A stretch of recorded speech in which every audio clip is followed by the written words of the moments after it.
the scriptures and talk about Jesus and try to show them that Jesus really was the Messiah based off of what they had seen and what the scriptures said. And so from that word apologia, we get something called apologetics, which, if you want to know more about apologetics, all that means is we're talking about how we know the Bible is true and how we know Christianity is true. So with that out of the way, since I don't really have a ton of time and this is your first time being exposed to this, I'm just going to run through a few questions that a lot of people have and try to answer some of these, so maybe your faith can be strengthened and you'll be able to talk to others about some of these things. So the first question, we're just going to look at, where did Cain get his wife? Does anyone know where Cain got his wife? Because Cain was the son of who? Does anyone actually know who Cain is? No. Yeah. Cain was the son of Adam and Eve. The Bible records the names of 3 of Adam and Eve's sons. They had Cain and Abel. Abel was righteous, Cain was unrighteous, and he killed Abel. And then the Bible says they also had Seth. And so skeptics will say, well, if these are the 3 people in the Bible that Adam and Eve had as children, and one of them died, then where did all the people come from? Who did Cain marry? And the answer is actually right there in the Bible. Most people read that in Genesis 4 and they're like, ha! The Bible's not true. It's right there. But that's really lazy, because if they would read one chapter further, they'd read in Genesis 5:4, after Seth was born, Adam lived 800 years and had other sons and daughters. So who did Cain marry?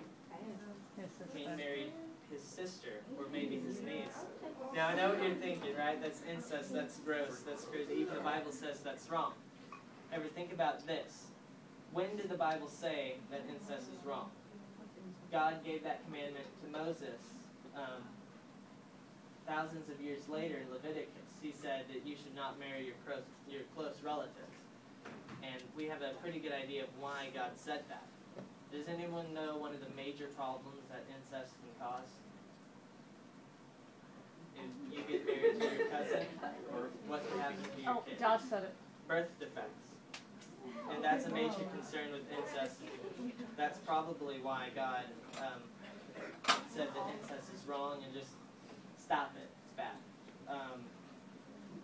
But at the time of Adam and Eve had lived in paradise. They'd lived in a perfect world before it was corrupted by sin. And so they wouldn't have had all these mutations that build up inside of us. Those would have had to have built up after thousands of years after God cursed the earth for Adam's sin. So what happens with birth defects is we all have mutations, harmful mutations hidden in our genes. Only some of those come out because most of our harmful mutations are recessive and they're covered by a dominant gene, which I think, have you taught about genetics yet? Yes, yeah. Most of these people are 8th graders, but yes, they should know. Okay, so the dominant gene covers the negative recessive gene. However, 2 close relatives are very likely to have more of the same genetic mistakes. So if they marry and have children, their children could get the 2 negative recessive genes from their parents, and so they're much more likely to have birth defects.